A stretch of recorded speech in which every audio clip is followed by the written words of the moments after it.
Magna carta जे आलं ते मॅग्ना कार्टा हे 1215 साली आलं. किंग जॉनने आणलं आणि तेव्हा त्यांच्या विरुद्ध एक बंड झालं होतं सिव्हिल लिबर्टीजसाठी. पहिल्यांदा सिव्हिल लिबर्टीज डिफाईन झाल्या आणि न्यायव्यवस्था. सर एक मिनट, एक स्टेप पीछे हो जाइए ना, पूरा पर्चा ही आ रहा है.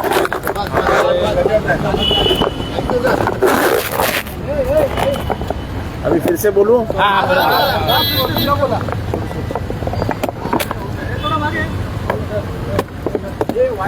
या जगाच्या इतिहासामध्ये खूप पूर्वी साधारण 1215 मध्ये किंग जॉन हा जेव्हा इंग्लंडचा राजा होता तेव्हा तिथे बंड झालं, त्याच्या विरुद्ध उठाव झाला मानवी अधिकारांवरनं. आणि की थेम्स नावाची नदी आहे त्याच्या काठावरती पहिल्यांदा एक मॅग्ना कार्टा आला. मॅग्ना कार्टा इज म्हणजे असं मानतात की मॅग्ना कार्टा ही सगळ्या कॉन्स्टिट्यूशनची आई आहे. म्हणजे त्याच्यातनं कॉन्स्टिट्यूशनला जन्म मिळाला. इथनं सेपरेशन ऑफ म्हणजे लेजिस्लेटिव्हच्या पॉवर्स काय आणल्या पाहिजे आणि एक्झिक्युटिव्हच्या पॉवर काय असल्या पाहिजेत आणि त्याच्यात किती डिफरन्स म्हणजे त्याच्यात एक मध्ये भिंत कशी असावी याबद्दल तेव्हा बोललं गेलं. त्याच्यानंतर इव्हॉल्युशन होत गेलं, त्याच्यानंतर पुढे गेलो आणि नंतर doctrine of separation of power आलं.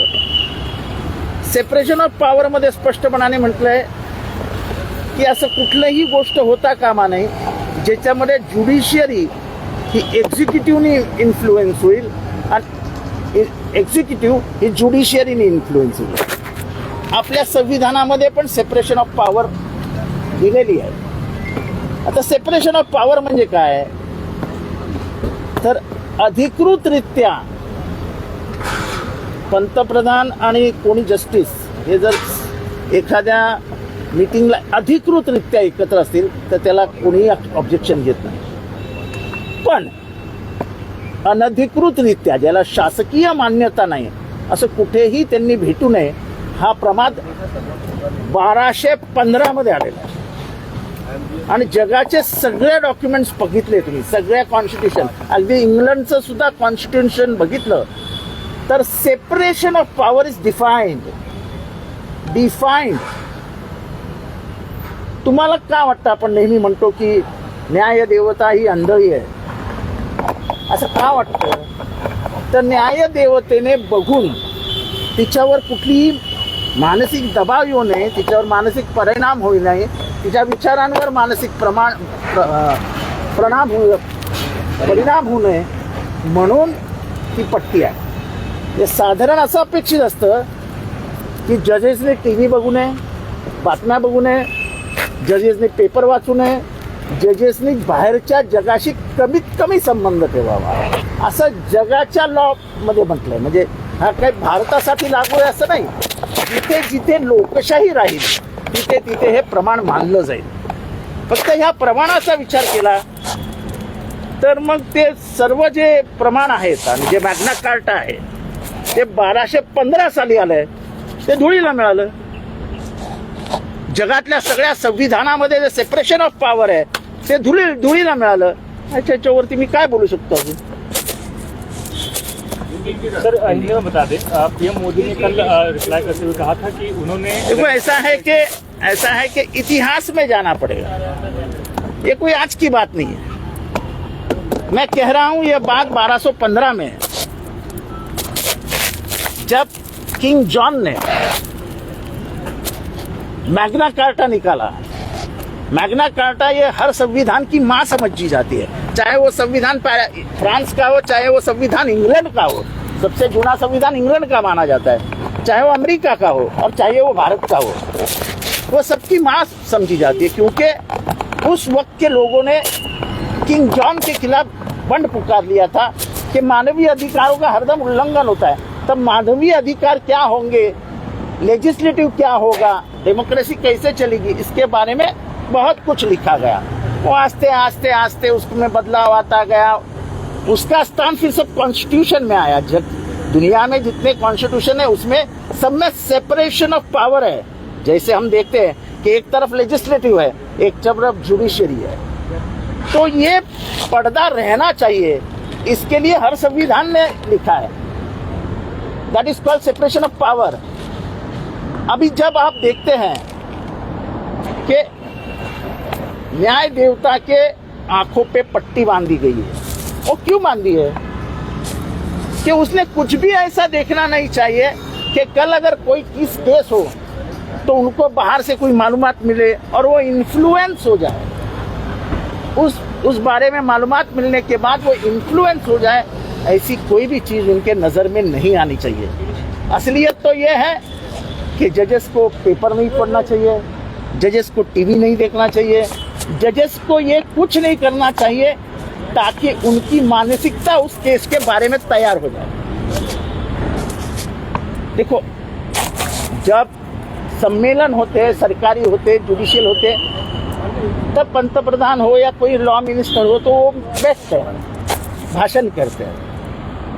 लेकिन आपने कहीं किसी पार्टी में किसी जज को देखा है?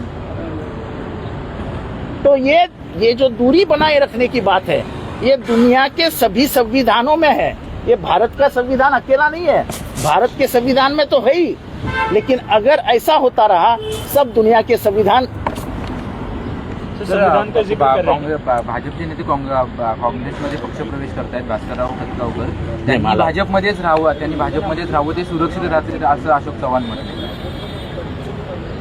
आज महाविकास आघाडीची तिसरी बैठक आहे, तर कशा पद्धतीने, कारण असं सांगितलं जातं की मुंबईचं जागा वाटप जवळपास पूर्ण झालं। आम्हाला वरती तर जाऊ द्या, अजून मी तुमच्याशी खालीच बोलतो। वर्षावर अनिल मुंडे है जो कि एक संवैधानिक पद पर बैठते हैं, उन्होंने आज एक बयान दिया है, कहा कि राहुल गांधी की जीभ काटना गलत बयान है, लेकिन जीभ काटने के बदले उनको झटके देने चाहिए। चटके दो, गोलियां मारो, बाल काटो, नखून खींच लो, भाषा इस्तेमाल करो। तुम्हारे बाप का राज है भाई, कुछ भी बोलो, क्या बोलेंगे? हम गरीब आदमी है, उठा के जेल में डाल दो। गणपति विसर्जन के दौरान कई क्षेत्र हैं जहां पर हिंसा हुई, भिवंडी उनमें से एक आता है। क्या देखा आखिर ये परिवर्तन क्यों आ रहा है? ये परिवर्तन नहीं है, ये जानबूझ के किया जा रहा है, क्योंकि विधानसभा का चुनाव आ रहा है। तो ये नहीं करेंगे तो वो जीतेंगे नहीं। महाराष्ट्र में आने वाले दिनों में और दंगे होंगे, हिंदू मुसलमानों को उचकाया जाएगा। मतों का ध्रुवीकरण नहीं करेंगे तो इनको 125 के अंदर समेटना पड़ेगा। सर, आप उसी जिले से आते हैं, भिवंडी में आखिरकार हुआ क्या, कहाँ से शुरुआत हुई, कुछ जानकारी मिली है? पुलिस क्या मुझे नहीं मिली है और बिना जानकारी के मैं नहीं बात करूँगा। तो आज की मीटिंग का एजेंडा क्या है, छोटा मोटा बता देंगे? नहीं, मैं ऊपर गया ही नहीं हूँ, तो मुझे कहाँ से एजेंडा मार? नहीं, मेरे को कल रात को फोन आया, मीटिंग है, तो मैं मीटिंग में आ गया। संजय राउत और आप साथ में आए, हमें लगा आपकी प्री मीटिंग हुई है। नहीं, मैं किसी से प्री मीटिंग नहीं करता हूँ। मैं पवार साहब से प्री मीटिंग करके आया हूँ, उनके घर पे बैठा था, आप इधर आए।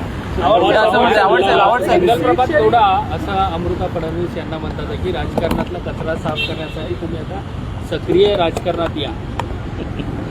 आता मंगल पर्वात लोढांची इच्छा असेल तर त्यांनी यावं, फक्त त्यांना कचरा साफ करण्यासाठी म्हणून नाही, त्या काही कचरा वेचक नाहीत ना। आज गणेशोत्सवानंतर चौपाटीवर जे काही स्वच्छता मोहीम राबवली, शब्द जरा जपून वापरावेत। एखाद्या स्त्रीबद्दल जेव्हा आपण बोलतो, इतक्या प्रतिभावंत माणसाच्या पत्नीबद्दल बोलतो, तेव्हा कचरा साफ करायला हे शब्द चुकीचे। ते दुसरं असे त्याला अमृता मॅडम नाही तर अमृता मा म्हणून ते त्यांच्या मनाची इच्छा। कोणाला मा म्हणायचं, कोणाला पिताजी म्हणायचं, त्यामुळे लोढा ठरवतील। मी काय बोलणार त्याच्यावर? फडणवीस यांनी राजकारणात यावं असं वाटतं तुम्हाला? मी काय ठरवणार? त्यांचा पती आहे, त्या स्वतः एक इंडिपेंडेंट वुमन आहे, आम्ही कसं बोलणार त्याच्यावर? काय कारण नसताना नको ते प्रश्न विचारून तुम्हाला आमच्याकडनं कॉन्ट्रोवर्सी काढायची असते का? नाना पटोले असं म्हणतात की आम्ही एक सर्वे केला ज्यामध्ये 100 जागा काँग्रेसला घेतील। 130 हे बघा, कोणी काय सर्वे केलाय, कोणी काय हे केलंय, मी दुसरं काय बोलतो याच्यावर कशाला विधान करू? माझं कामच नाही आहे ते। काही सर्वे अंतर्गत महाविकास आघाडीने केले, महाविकास आघाडीची सत्ता येईल एवढा सर्वे झालेला। सर, सीट शेयरिंग कहाँ तक पहुंचेगा? बात करें खासकर कई अरे क्यों आपको इतना जल्दबाजी है? सीट शेयरिंग कहाँ पहुंची, किधर तक आई है? 50 हो गए, क्या 100 हो गए? जब होगी तब आपके कानों पे आ जाएगी। महाविकास आघाड़ी के दो घटक उद्धव ठाकरे जी और नाना पटोले ने कहा है कि पुरानी पेंशन योजना अगर महाविकास आघाड़ी तो लागू करेंगे, इनसे भी सोच और किसके क्या करें, हम भी लागू करें। लेकिन जब आप लोगों ने लाडली बहन योजना का विरोध किया था कि सरकार के पास पैसा नहीं है, चुनाव के बाद तो दे नहीं पाएंगे, और फिर अरे हमारी सरकार आएगी तो बराबर टैक्स बिक्स सब करके अच्छा पैसा जमा हो जाएगा। आप महाराष्ट्र की आज की इकोनॉमिक स्थिति के बारे में जरा आप बात करिए। अगले महीने का पगार नहीं निकलने वाला, ऐसी हालत है। सबकी सब योजना रोकी गई है, विद्यार्थियों के पैसे रोके गए हैं। आप लोग नहीं वो चीज पूछते, लेकिन महाराष्ट्र कहाँ पहुंचा है, समंदर के किस स्तर पे पहुंचा है, इसकी मालूमात लीजिए। फाइनेंशियली आर्थिक अवस्था महाराष्ट्र की इतनी खराब है कि आने वाले दिनों में तनख्वाह देने के लिए पैसे नहीं लगेंगे। आप किसी भी कॉन्ट्रैक्टर को पूछ लीजिए, उसको बिल नहीं मिला है, हजारों करोड़ रुपए के बिल पेंडिंग है। इसीलिए सवाल है कि ओपीएस फिर कैसे लाएंगे आप लोग, क्यों मांग करेंगे? हम करेंगे ना, हमने सरकार चलाई है 15 साल, हमें मालूम है।